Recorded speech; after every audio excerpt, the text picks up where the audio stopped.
Fellow Congolese, my dear compatriots, on this June 30th, 2025, we commemorate the 65th anniversary of our country's independence. It is a time of remembrance but also of truth. 65 years in a man's life marks the age of maturity, the time to pass on a legacy for a nation. It should be a time of stability, regained dignity and national cohesion. However, we must acknowledge with lucidity and humility that the dreams carried by our founding fathers have faded away.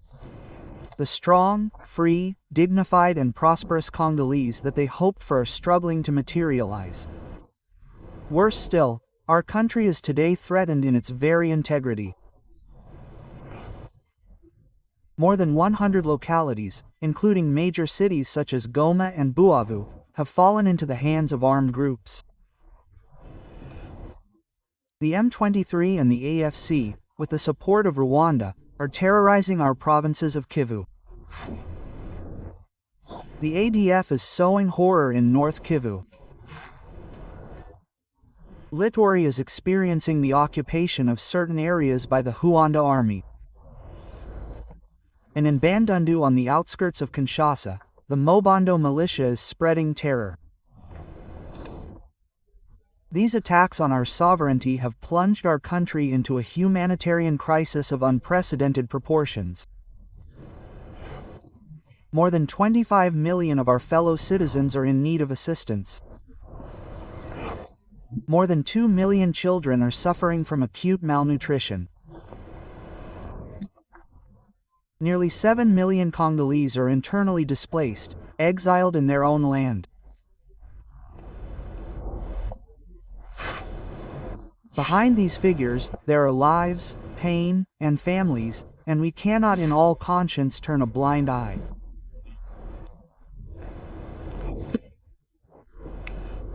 For too long, a culture of denial of responsibility has plagued our governance.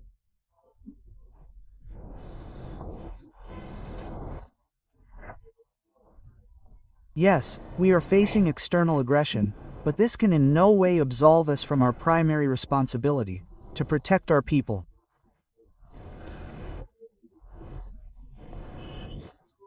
We are responsible for the loss of unity, the growing poverty, and the lack of hope.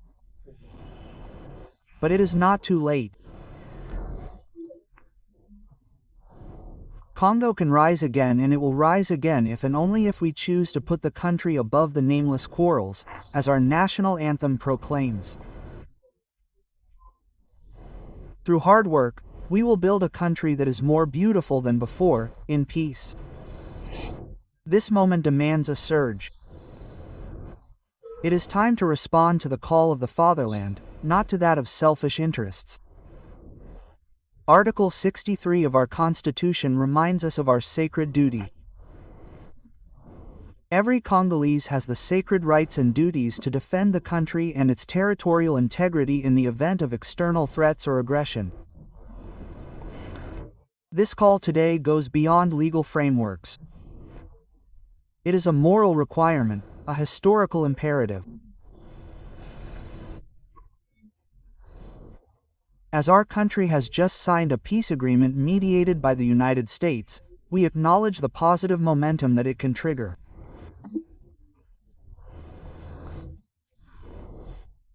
This agreement, although improvable, may represent an opportunity to lay down our arms and create the conditions for lasting peace. However, we must remain vigilant. No signature can replace the resolute will of a people to defend their land, rebuild their institutions and stand firm.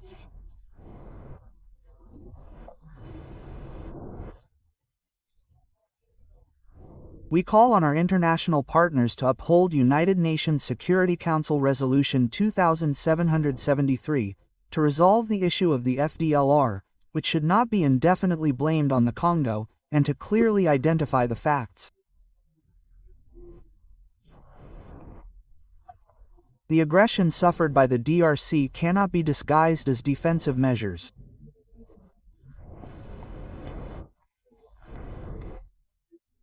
Dear compatriots, lasting peace will truly be born from our ability to establish the rule of law, strengthen our army to guarantee our territorial integrity, ensure national cohesion and impose honest governance. The history of our people teaches us that peace comes through cohesion and cohesion comes through dialogue.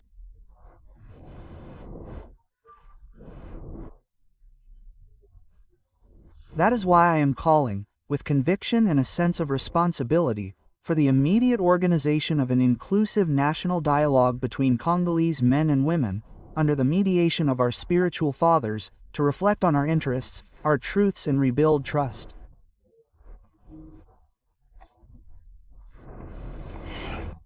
On June 5th, I met with Felix Tshisekedi. Since then, I have spoken with other political leaders and civil society figures.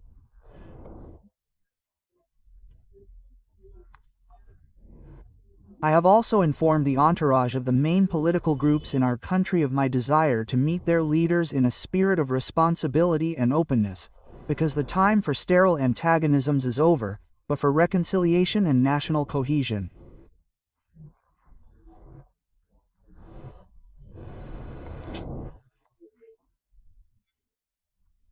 We must be able to look in the same direction, not to standardize our opinions, but to unite our forces in the camps of the homeland.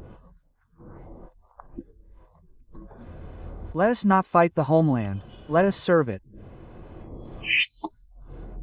Every Congolese man and woman has received from God a talent, a mission that these gifts serve not to destroy but to build. What we bequeath to future generations will determine the place that history will grant us. On this June 30th, they are us around the essential, the homeland. Let us not betray our history. Let us not betray our people. Let us not betray hope. Long live the Democratic Republic of Congo. Long live national cohesion. Long live Congolese patriotism. May God bless the Congo and its valiant people. Thank you.